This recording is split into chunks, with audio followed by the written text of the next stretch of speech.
This channel does not promote any violent, harmful, or illegal activities. All content provided by this channel is meant for an educational purpose only. একজন বৈধ ভোটারের নামও যেন তালিকা থেকে বাদ না যায়, সতর্ক মমতা বন্দ্যোপাধ্যায়।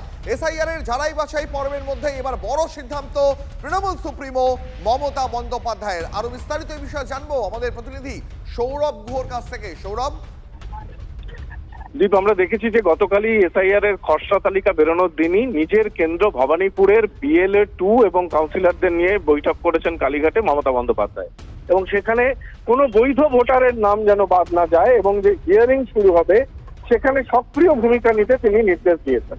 এরপরই যেটা জানা যাচ্ছে যে শুধুমাত্র ভবানীপুর কেন্দ্র না, গোটা কলকাতার বিএলএ দের নিয়ে বৈঠকে বসছেন তৃণমূল সুপ্রিমো মমতা বন্দ্যোপাধ্যায়।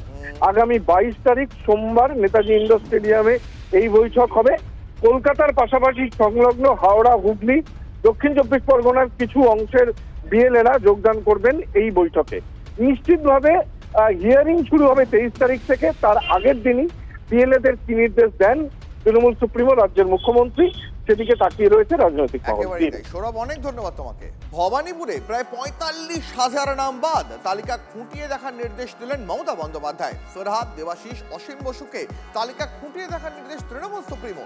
সূত্রের খবর, বৈধ ভোটারের নাম তালিকায় তুলতে সাহায্য করতে হবে বলেও নির্দেশ দিয়েছেন মমতা।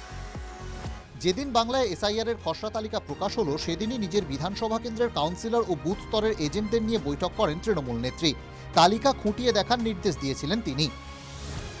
মমতা বন্দ্যোপাধ্যায়ের কেন্দ্র ভবানীপুরের নাম বাদ পড়েছে 44,787 জনের। এর মধ্যে মৃত ভোটারের সংখ্যা 10,897, নিখোঁজ ভোটার 19,471 জন, স্থায়ীভাবে স্থানান্তরিত ভোটারের সংখ্যা 12,547, ডুপ্লিকেট 1,097 জন। আর ভবানীপুরের মিত্র ইনস্টিটিউশনে মুখ্যমন্ত্রী নিজের 207 নম্বর বুথে 127 জনের নাম বাদ গিয়েছে। এই পরিস্থিতিতে ভবানীপুরের 8 কাউন্সিলর এবং বিএলএ 2দের সঙ্গে বৈঠক করেন মমতা বন্দ্যোপাধ্যায়। বৈঠকে ছিলেন ফিরহাদ হাকিম, সুব্রত বক্সীও। সূত্রের খবর, বৈঠকে মমতা বন্দ্যোপাধ্যায় নির্দেশ দেন খসড়া তালিকায় বাদ পড়া যোগ্য ভোটারদের নাম ফের ভোটার তালিকায় অন্তর্ভুক্ত করতে হবে। খসড়া তালিকা থেকে একজনও যোগ্য ভোটার যাতে বাদ না যায় সেটা নিশ্চিত করতে হবে।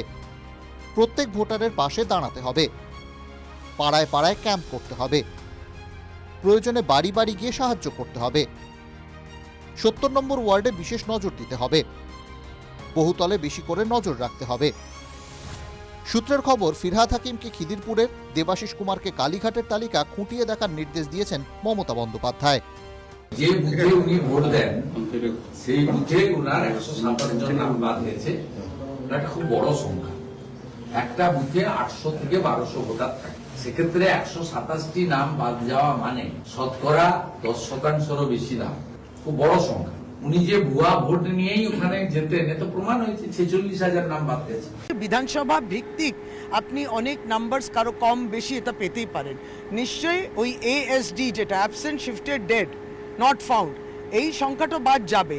সেটা তো ভেরিয়েশন হয়, কোনো রিফ্লেকশন নয়, এটা কোনো আয়না নয় যে ওখানে কম বাদ গেছে আর ওখানে বেশি বাদ গেছে, তা তো না। সংশোধনের কাজটা আরো ভালো হলে পরে হয়তো এত নামও বাদ যাওয়ার বিষয়টা আসতো না। এই পরিস্থিতিতে বিরোধী দলনেতার দাবি, এসআইআর এর পর তৃণমূলের সঙ্গে বিজেপির ভোট ব্যবধান আর রইল না। পাল্টা জবাব দিয়েছে তৃণমূলও।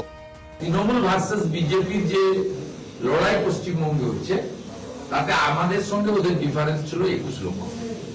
58 লক্ষ ভোট বাদ যাওয়ার মধ্য দিয়ে প্রমাণ হয়েছে যে ভারতীয় জনতা পার্টির সঙ্গে ওদের কোনো ডিফারেন্স এই মুহূর্তে নেই। 14 ফেব্রুয়ারি ভোটার তালিকা বেরোলে যে বিপুল সংখ্যক নাম আরো বাদ যাবে। শুভেন্দুবাবু যেটা বলছেন তার থেকে প্রমাণ হয়, এক, যে তাদের সঙ্গে জাতীয় নির্বাচন কমিশনের একটা আর্থিক সম্পর্ক আছে। জাতীয় নির্বাচন কমিশনকে তারা কার্যত দলের শাখা সংগঠনের মতো ট্রিট করছেন।